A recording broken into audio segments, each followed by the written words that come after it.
What more do we know? Well, at this point, they're saying we don't know if Director Clapper, the Director of Intelligence, was on board that plane. We asked several times tonight if he was on that plane.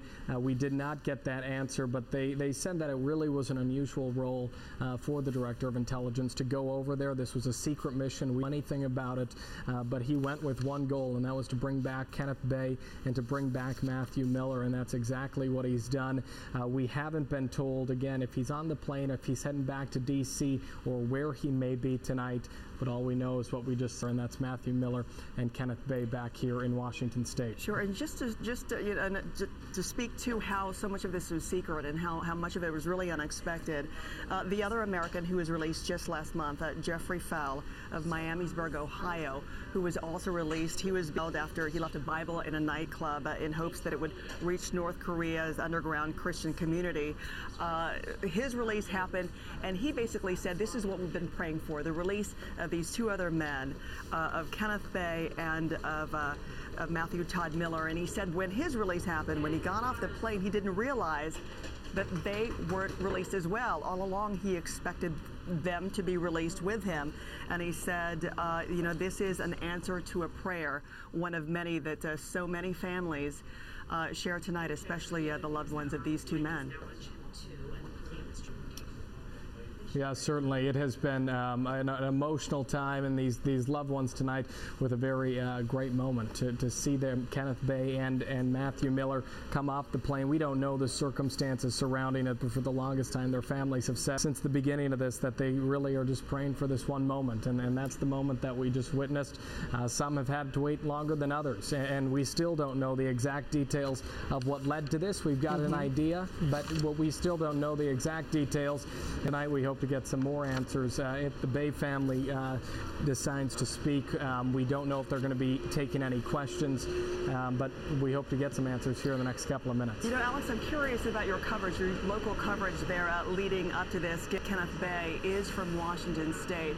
Have there been a lot of stories leading up to this about him being held there in his captivity in North Korea, or did it come as a surprise for a lot of you and just some digging, or is it something that the communities there have been following for some time? Yeah, there's been a lot of interest here, especially in the Seattle area regarding Kenneth Bay. Linwood, Washington, just a few miles to the north of Seattle, has had a tremendous interest. That's Kenneth Bay's hometown, and his family has been very forward and very just good to work with the media, as they've efforted so very hard over the past couple of years to get their loved one home. And we've done everything we could to share the tales of this story, to do what we could on our end, but ultimately they knew it would take something like this, take something like Director Clapper going over there to North Korea and doing what he's done this trip. An unusual trip, as we mentioned, for Director Clapper, but certainly a successful mission, and the one that everyone's wanted to see. And what I'm also fascinated with in some of the research here, I understand that some of Bay's family members received word from the State Department just Saturday morning that Bay was already on the plane. It wasn't like they were told in advance that the release would happen, that they released or received word once that he was actually on the plane. Is that the case? Yeah, that is the case, and that remains. There's been so many questions tonight, the public information officers on this scene, and so many questions that they don't have answers for, or questions that they just wouldn't answer.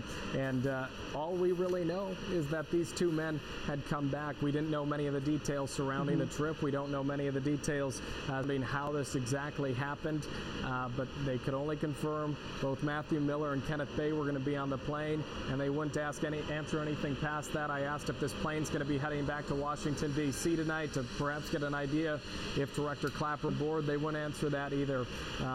But I guess, the good news is certainly that they're home. Absolutely, which is the most important news right now. But with so many questions, it only adds to the fascination and intrigue of how this all came together and how it was all kept top secret to the family members there of Kenneth Bay, not knowing about his release until she was told by the State Department that in fact, your loved one, Kenneth Bay, is on a plane right now headed home. And again, just moments ago, if you are joining us here on MSNBC, the release of these two Americans from North Korea are being held in captivity there for hard labor now returning home just moments ago. And as you see on the right of your screen, a podium there where if these two men are not speaking, we understand from a reporter on the ground, Alex Rozier, that one of the family members may be speaking as well. From the video that we're seeing of Kenneth Bay, Alex, I hope you're still with me, even though while we're hearing yes, a little bit of some voices back there. So feel free to interrupt the moment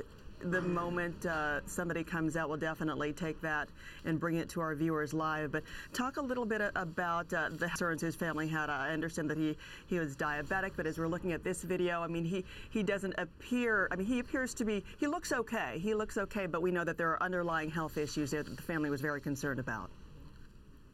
Yeah, and that's one of the big questions tonight. Where is Kenneth Bay going to go from here? Obviously, the diabetic concern, and we don't know exactly how frail of a state he's in right now as he gets back on the ground in Washington. That was one of the things we asked about, whether or not they're going to be, what's the next step? Are they just free to go back to Linwood tonight? If he needs medical care, is he free to go and get care tonight? What's the next step? We really don't know that at this point, but we hope in the coming days that we'll get a better answer. Mm-hmm. And as we expect here, Kenneth Bay's family is expected to make some type of a statement. I don't believe that they'll be taking questions as well, but it is believed that Kenneth Bay's family will be making some type of statement, and perhaps we'll get some answers as to how he is currently doing, how his health is, and his spirits as he lands here back in Washington. Now, do we have it confirmed that the family members of Kenneth, it was that his mother and his sister there, and also we saw some people greeting Matthew Todd Miller as well. Are those his parents? Yeah, that was Matthew Miller's parents, and we were told that the Millers would not be speaking. That may change. We're really kind of going with the flow here tonight, but the Millers were on his side, on each of his arms, as they exited the plane after he got off the plane after that emotional moment, and they went inside, and now at this point, we'll see what's next. Mm-hmm. Millers or Matthew Miller, Kenneth Bay, or Kenneth Bay's family will decide to speak here. And absolutely, a lot of people also interested in hearing from the president. The White House also earlier today speaking out about this. The president actually today that it is a wonderful day for them and their families. Obviously, we are grateful for their safe return, and I appreciate Director Clapper doing a great job on what was obviously a challenging mission. A senior U.S. official actually said that Director Clapper did carry a brief message from the indicating that Director Clapper was his personal envoy to bring the two Americans home. Again, the role that Director Clapper played here was not one as a negotiator, but there to secure their release. And again, not claiming that they did not constitute an opening in relations with Pyongyang. And there is no indication that Director Clapper met personally with North Korean leader Kim Jong-un. So it's important to note, really, as the president is going to be traveling to Asia, that will include talks with some countries there, including on how Beijing can use its influence with North Korea to rein in its nuclear weapons program. Back to you, Alex. Talk to me a little bit. Kenneth Bay is a Korean American there. How large and how much support does he have as far as the Korean American community there in Seattle? A tremendous amount of support. I would say more so just everyone in the state of Washington has been very forward about doing everything they could to push forward. I want to listen in briefly here. Sure. We're hearing that Kenneth Bay's sister will be coming out and making a short statement here. Okay, of course, when that happens. In just a few minutes, we're told. Okay, you have to imagine what... Go ahead, Alex.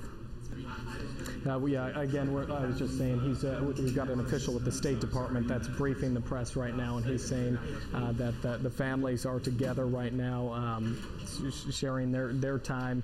But in just a couple of minutes, indeed, Kenneth Bay's sister will reach the podium with a statement, and it's not believed that we'll be able to ask questions, but hopefully we'll get some more answers on that here in the next short amount of time. What else do we know about his time there in North Korea as a missionary? It was, and his sentence, his 15-year sentence for alleged anti-government activities there. He was detained in 2012 while leading a tour group there to a North Korean economic zone. Is there any more that we know about that?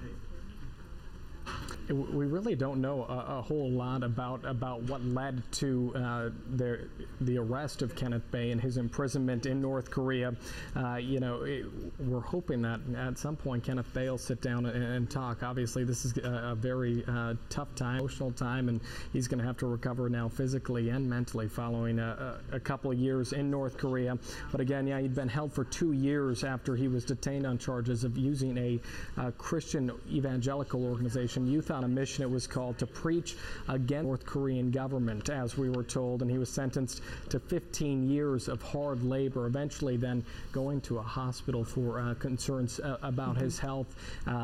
But 15 years of hard labor, thankfully now coming home back to America after 2 years, but I imagine a very long 2 years. 2 years, and the questions that come up, and every day, what did that entail? What did hard labor entail for Kenneth Bay and for Matthew Miller? What were their days like? What were their nights like? And what did they do as they were this excruciating wait for them? And then they told, all these questions that you can imagine are running through their minds and everybody else's. How are they told that they would be released?